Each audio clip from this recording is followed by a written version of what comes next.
Messieurs, dames, bonsoir, bienvenue pour votre live reaction du chapitre 126 d'Eden Zero. Oui, Pika Édition a encore fait de la merde. Et c'est aussi parce que je rentre un peu plus tard, pendant peut-être 15 jours à peu près. Donc vos live reactions sortiront un peu plus tard. Mais ce n'est pas le sujet, on s'en bat les couilles de ma vie, j'ai envie de dire. On a envie de découvrir ce que ce chapitre 126 a à nous proposer. Ce professeur est fou. Donc la semaine dernière, on a eu le droit à la suite du duel en parallèle avec bien sûr Erzi et Justice, et avec ça, on a eu le droit à l'annonce, enfin l'arrivée de Xénolith, le maître, le créateur des techniques d'Ethergear de gravité, de la mécanique démoniaque, hein, voilà. Vous savez que j'avais lu ce chapitre en anglais. On avait eu aussi un petit peu aux côtés d'Armit et Wise, hein, qui galéraient toujours autant face à Muller, et c'était un petit peu le sbeul, hein, voilà, tout simplement sur Forestac, c'était un petit peu le bordel. Et on va voir ce qu'il en est, parce que de ce que j'ai vu, parce que j'ai préenregistré ce chapitre page par page, alors j'ai évité bien sûr de regarder tout ce que je pouvais, hein. Merci Kaiklo d'avoir fourni le chapitre, parce que Pika a encore fait de la merde, donc merci d'avoir fourni le chapitre Kaiklo, hein, voilà, t'as un petit remerciement en vidéo, ouais, comme d'habitude j'ai envie de dire, c'est toujours toi qui sauve la situation. Et on est parti, c'est voilà, c'est go, on y va. Ce professeur est fou, une belle, enfin j'ai envie de dire, parce que ça faisait un moment quand même qu'on l'avait pas vu, hein, Omura, et cette fois-ci elle est en espèce de bunny girl, hein, comme d'hab, et on retrouve, c'est pas la première fois, c'est déjà plusieurs fois qu'on retrouve cette espèce de table d'échecs, avec des jetons et des cartes et des machins. Je sais pas ce que Mashima veut nous montrer avec ça, mais visiblement c'est peut-être quelque chose qui a un rapport avec, peut-être qu'il aime les jeux d'argent ou un truc dans le genre, bon bref. Passons, et on y va, c'est parti. Et on commence direct sur Xénolith. Ah, déjà, c'est important. Je suis le créateur des techniques de mécanique démoniaque de gravité, Xénolith. Grand maître de Ziggy. Il avait fini le chapitre 125 sur ça, voilà. C'est tout ce que ça te fait. Shiki, il est en mode, ouais... D'accord. Quoi, sérieux? N'exagérons pas non plus. D'accord. Le mec, il est là. Ouais. En fait, t'es le maître de... Ah. En fait, le mec, le temps que ça lui monte à son cerveau, tu vois. Le temps que Shiki comprenne ce qui lui arrive, tu vois. Cela étant dit, Ziggy était extrêmement doué. Il ne lui fallait pas plus d'une journée pour apprendre à la perfection chaque nouvelle technique que je lui enseignais. Un peu comme s'il les avait toujours connues. D'accord, ok, mais ceci étant... qu'est-ce que tu peux nous dire de plus, Xénolith? Master Xénolith, grand maître de mécanique démoniaque. Un ami de plus, il est mort depuis plus de 1000 ans. On m'a dit que tu étais mort depuis longtemps. En effet, c'est le cas de mon corps d'homme. D'accord. Donc ce mec était humain. Ce mec était humain. D'accord, ok. Tranquille. Donc ce mec était un humain à la base qui s'est mécanisé. D'accord, ça explique pourquoi il est vivant en fait. Alors il est vivant mais en même temps il est mort. Donc il s'est mécanisé avant de mourir. Réaction, un fantôme. Bof, un petit 20 sur échelle de 100, sur une échelle de 100. J'ai vécu à l'époque des temps obscurs et j'appartenais à l'ordre de chevaliers d'Obuseil. D'accord, qu'est-ce que c'est que ça? J'étais connu pour mon côté sauvage et c'est aussi ce qui faisait mon charme. Le mec il se jette des louanges, il se jette des fleurs en mode ouais t'as vu moi j'étais trop méchant tu vois. J'étais vraiment un mec genre on me traitait de gros sauvage tu vois. Voilà. Donc il vivait aux temps obscurs et il appartenait à l'ordre des chevaliers Ogbusei. Ça me dit étrangement quelque chose. Si jamais une info sur Obusei, sur les chevaliers Obusei, peut-être qu'il en a déjà fait mention au début du manga, ou pas du tout. Ça se trouve, c'est la première fois qu'on entend ce terme-là. Mais si jamais on en a déjà parlé et qu'il y a déjà eu ce terme utilisé un peu plus tôt dans le manga, j'aimerais bien avoir des infos là-dessus. Voilà. Si jamais, hein, bien évidemment, hein, parce que ça peut arriver qu'on ait et puis finalement qu'on n'ait pas et je me sois trompé. Ok, suivant. Maintenant, je me retrouve à vivre avec ce petit corps mécanisé. Mais bon, waouh. Dis-moi, c'est Ziggy qui t'a enseigné tes techniques de gravité? Oui. Quel sans-gêne, il brade mon savoir à tout va. J'aurais peut-être dû déposer un brevet. Putain, je m'attendais pas à ce que le personnage soit comme ça. Je m'attendais à ce qu'il soit genre ultra sérieux, genre à la maître Yoda, tu vois. Je m'attendrais à ce que ce soit un mec, moi t'apprendre aux techniques. Non mais vraiment, je m'attendais à ça, tu vois. Technique de gravité, tu apprendras. Vraiment, je m'attendais à ça. Et pas du tout, le mec il est normal. Il s'en va les steaks. Enfin, la priorité est ailleurs. Rappelez-vous aussi qu'il avait, avec ses techniques de gravité, un cœur de gravité, il avait pour l'instant stoppé toutes les machines. Hein. Voilà, il a mis à terre tout le monde pour l'instant. Tranquille, hein. Il est passé du côté sombre de la gravité. Ah, pour faire une référence au côté sombre de la force, bien évidemment. Bien évidemment, et tu ne dois pas suivre son exemple. Surtout pas. Donc c'est bien ça, hein. On pensait, et il n'est pas manipulé. C'est bien ce que je pensais. J'avais raison, je suis content. Alors, ils sont où maintenant, toutes ces personnes qui faisaient des théories comme quoi, oui, mais il y a un virus? Non, non, ma gueule. En fait, Erzi l'avait déjà dit depuis longtemps. Elle ressentait un éther qui n'était pas le même que celui de Ziggy. Elle ressentait un éther qui était différent de celui qu'il utilisait avant. Il a tout simplement basculé dans une espèce de phase où il est méchant, tout simplement. Hein, voilà, il a basculé dans le côté obscur de la force, hein, on peut le dire, hein, clairement. C'est ce que Xenolite vient de dire, je fais que répéter ce que le personnage vient de dire il y a 2 secondes. Mais il a basculé du côté obscur, voilà.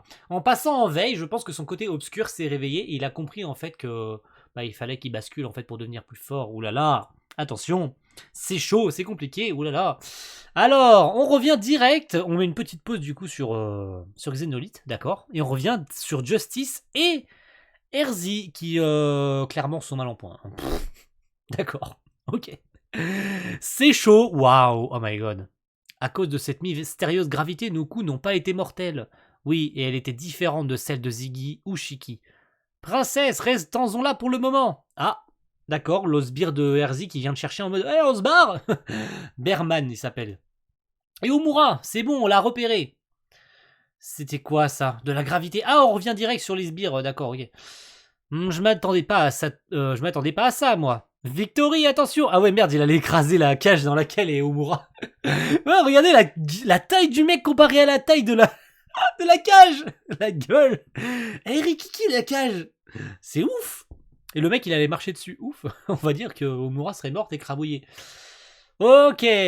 Ah, unlock. Ah, il l'a libéré juste avant qu'il l'écrase. Ok, bien joué. Bien joué, frérot. Tu as libéré Omura juste avant qu'elle se fasse écrabouiller. GG. GG. Ça alors, ce type aurait donc une conscience. Oh le bâtard. J'ai retrouvé ma taille normale. Ouais, tant mieux. Bah normal quand on se prétend défenseur du bien. J'ai envie de dire que c'est logique. Hein. Qui êtes-vous? On fait partie de l'équipage d'Erzi. Contrairement à vous, nous ne tuons pas sans raison. Vraiment? Emprisonner sans raison? En revanche, ça ne vous gêne pas. C'est complètement vrai. Ça n'a aucune logique. Ils ont emprisonné Omura, mais pourquoi? Genre, ça n'avait pas de sens. Et en plus de ça, t'as Justice à côté qui use de ses pouvoirs d'Oration 16 pour attaquer Erzi. Ouais, mais non, mais je suis Oration 16, frère, je fais ce que je veux, tu vois. Dès lors que cette fille a un lien avec vous, ça nous donne le droit de l'arrêter. Mais elle a aucun lien en fait. Elle fait partie de l'équipage de l'Eden Zero, elle a pas de lien avec. Oh, ta mère. Genre, j'ignore d'où vous vient ce droit, mais je n'ai aucune intention de vous laisser nous priver de notre liberté. Je suis un peu perdu, moi. Ma pauvre, je t'ai retrouvé embarqué là-dedans, t'as rien fait. Oh, Moura! Oh, oh, oh. Voici donc Rebecca qui débarque. J'adore. Rebecca, monte! Ok, monte sur la moto. Allez-y, vos compagnons ne sont pas loin. Genre, oh, les Natsu et Grey de cet univers, ils sont classe. J'adore. J'ai oublié leur prénom. Hein. J'arrive toujours pas à m'en souvenir. Et j'ai pas été chercher pour être honnête. Merci à vous deux. Non mais il est tombé amoureux d'Omura ou comment ça se passe? Il est vraiment tombé amoureux d'Omura, j'ai l'impression. Tu penses pouvoir t'enfuir comme ça? Et toi, tu crois qu'on va te laisser la rattraper? C'est bon, on y va nous aussi, je me fais du souci pour la princesse. Ouais, il serait peut-être temps de s'en aller, ouais. Je pense, ouais, c'est une bonne idée. J'ai détecté les terres de Maître Shiki à proximité. Et Wise, apparemment, il a regagné l'Eden Zero avec Kochipo. Sérieux? Mais ça n'a pas de sens. Ah, mais oui, non, mais oui, eux, d'accord, ils sont pas au courant qu'ils sont partis sur le vaisseau. Ah oui, d'accord, ok. Autant pour moi. En fait, peut-être que ça se passe en parallèle, non? Je sais pas, c'est bizarre en fait les événements. Alors, ils sont peut-être pas au courant du coup qu'à ce moment-là, dans l'histoire, eux sont déjà sur le.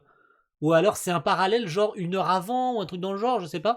Alors, est-ce que c'est moi qui cherche des explications là où il y en a pas? Peut-être que je me complique la vie. C'est pas grave. Et c'est qui cette petite? Elle a été attaquée par des machines en ville. Oui, c'est vrai. C'est vrai. Tout le monde est devenu bizarre et j'ai perdu Mi. Mi, c'est mon ami. Oh non! Oh non! Mashima, t'es tellement cruel! Oh, espèce d'enfoiré. On n'avait jamais été séparés, il me manque tellement. Oh putain de merde! Oh non, c'était la petite chose mignonne qui s'est fait déglinguer. Oh non, c'est trop triste. C'est trop triste, putain, elle le reverra jamais. Dis mademoiselle, tu peux m'aider à le retrouver? Je suis sûr qu'il est triste sans moi et qu'il pleure. Putain de merde, mais comment ils vont pouvoir lui dire qu'il est mort? Comment ils vont lui dire? C'est trop triste. Putain. Oh là là là là. Terrible désillusion. Alors, Erzi s'en va, du coup. Elle s'en va les couilles. C'était censé être un combat à mort, mais Erzi s'en va. GG, elle s'en va. Tu espères t'enfuir comme ça, Erzi? On est sévèrement touchés tous les deux. On reprendra cette bagarre une autre fois. Elle s'en bat les couilles. En mode, ah, mais ça la fait pas rire du tout. Hein. À moins que tu préfères reprendre notre baiser. Oh là. Dans cette situation, t'arrives quand même à faire des blagues. Espèce de... Je dirais pas le mot parce que ça se fait pas. Et on est sur YouTube. À la prochaine, Justice. À la prochaine, Starfoula. Toi. Erzi est vraiment forte, hein. Ouh, c'est au lait. C'est la plus jeune des généraux galactiques démoniaques, et ce n'est pas pour rien. Dans 5 ou 10 ans, elle sera terrifiante. C'est la plus jeune, et elle est déjà aussi forte. Starfoula. Et ouais, Oli. Non, Oli, c'est pareil, hein, c'est pareil. Au lait, au lit, c'est pareil. Je me suis compris. Mon petit Justice, je ne t'en veux pas de courir après ton ex-petite ami, mais ne perds pas Nero de vue pour autant. Apparemment, il y a du nouveau. Ça concerne les représailles à l'encontre de Ziggy sur Foresta. Ah ah ah. Et on va peut-être avoir ça au prochain chapitre. Je pense pas que ça va se finir sur ça. On est de retour sur l'Eden Zero. Ça va très très vite. Hein. On passe d'une scène à l'autre à une vitesse colossale. On passe vraiment d'une scène à l'autre à une vitesse. J'ai envie de te dire, ça se lit assez vite puisque ça va de petite scène en petite scène. Ça va assez vite. Hein. On est déjà de retour. Oh, du coup, elle est de retour sur l'Eden Zero et elle est toujours en train de péter un câble. Clean, ça va, ressaisis-toi. Émotion détectée, perte de contrôle, perte de contrôle. Oh, c'est la merde. C'est la merde. Il lui arrive forcément quelque chose. En fait, elle a détecté quelqu'un qu'elle dans son passé, en fait. Je pense qu'il y a un rapport avec son passé. Mais qui, en fait? Qui sait, en fait? Pourquoi? Où est-ce qu'elle l'a vu? Est-ce qu'elle l'a vu? Est-ce qu'elle l'a ressenti? Mais comment, en fait? Oh, bordel! Je vais vite la conduire à l'infirmerie. Je t'en prie. Sauve-la. Prends ce qu'il reste de mon corps, mes organes s'il le faut, mais sauve-la. T'inquiète, je suis là pour ça. Oh, ça pue, hein. Vraiment, regardez l'état de Clean. Hein. C'est pas bon du tout. Ça pue vraiment. Hein. Et Jean qui est prêt à sacrifier son corps et ses organes pour la sauver. Non mais il est chaud le mec, vraiment. Déjà que t'es à moitié mécanisé, frère, alors je pense pas qu'il reste grand chose d'humain en toi. Enfin, vous voyez où je veux en venir, bien sûr. Hein, au niveau des organes et machin, est-ce qu'il a vraiment été complètement mécanisé ou est-ce que c'est juste certaines parties de son corps, certains organes qui ont été mécanisés? Mais le mec de là, est-ce qu'il propose ses organes pour sauver Clean? C'est chaud en fait, vraiment. Qu'est-ce qui lui arrive en fait? Quel rapport? Et on est déjà de retour. Non mais vraiment, on switch d'une scène à l'autre, ça va extrêmement vite. On est de retour sur le satellite. Et du coup, t'as Wise qui affronte Muller. Hein, tout va bien. On passe d'une scène à l'autre à une vitesse, mon gars. Ça ne me fait rien. Ouais, d'accord. C'est impossible, malgré la puissance de feu d'Arsenal. Le corps du professeur. Eh oui, après mon évasion, je me suis investi dans mes tests, dans les tests de la technologie haut-tech. J'ai évidemment dû utiliser beaucoup de cobayes humains avant de pouvoir faire bénéficier mon propre corps de cette formidable science. Quel enfoiré! Oh, il a testé cette espèce de corps mécanique sur d'autres, puis une fois qu'il a trouvé le sujet parfait et que la combinaison mécanique et que le corps mécanique était parfait, il s'est injecté dedans. C'est vraiment un enfoiré, hein, vraiment. Oh, Mashima, je t'aime. Pas pour avoir créé ce personnage, hein, parce que c'est un enfoiré, hein, mais de partir dans un système beaucoup plus sombre que l'on connaît, en fait. Vraiment, là, côté Fairy Tail, c'est bon enfant, vraiment. Waouh, waouh, waouh, waouh, waouh. Là, vraiment, là, bravo, hein, vraiment bravo. Hein. Quelle cruauté. Cruel, moi? Bien au contraire, c'est un honneur de contribuer au développement d'Otech. Mon chef-d'œuvre restera toujours la famille Rutherford. Merde! Voilà! C'est bien ce que je pensais! Muller a un rapport avec Clean? Seriously? C'est bien ça en fait, c'est Muller qu'elle a ressenti. Je l'avais dit il y a plusieurs chapitres, il y avait soit Muller, soit autre chose. Ça pouvait être que Muller. Bordel! Donc c'est lui qui aurait mécanisé le corps de Jean? Oh my god! D'accord, ok! Pendant que je découpais le corps du frère, la sœur regardait la scène! My fucking god! Oh! Alors là, je sais pas quoi dire. Oh mon dieu! C'est horrible! Horrible! La douleur, la peur et les cris de souffrance. Quel spectacle inoubliable! Oh, oh god damn it. Putain. Incroyable. Incroyable ce chapitre. Non mais là, Bashima, là, je me prosterne devant toi, frère. Genre, tu viens de... En un chapitre, tu viens de faire le truc le plus horrible que t'aies jamais fait dans tous tes autres mangas. Là, mon gars, si le manga, et si les gens comprennent pas que le manga est sombre, je sais pas ce qu'il leur faut de plus, hein. Le mec vient littéralement de te dire, la petite sœur m'a regardé en train de découper les organes et le corps de son frère à la tronçonneuse, frère! À la tronçonneuse! Ok? À la tronçonneuse! C'est ignoble! C'est ignoble! Oh my god! Je sais pas quoi dire. Vraiment, je suis... je sais pas quoi dire. Donc je comprends pourquoi elle est comme ça maintenant, Clean. On comprend maintenant, ça y est, on a la réponse. Elle a tout simplement vu son frère se faire taillader le corps, taillader, découper, hein, littéralement en morceaux, hein, son frère devant ses yeux et elle regardait. Elle a tout vu. Elle a dû entendre surtout les cris de souffrance de son frère. Bon, ok, on va passer outre, hein, c'est bon, on a compris. Hein. Ok, je pense qu'on a suffisamment compris ce qui s'est passé. Oh putain, c'était incroyable, incroyable. Merci à tous d'avoir regardé ce chapitre 126 et on se retrouve avec impatience à la même heure, approximativement 18h, 18h30, hein, dans ces eaux-là, pour le chapitre 127. À mercredi prochain tout le monde. Ciao, bye.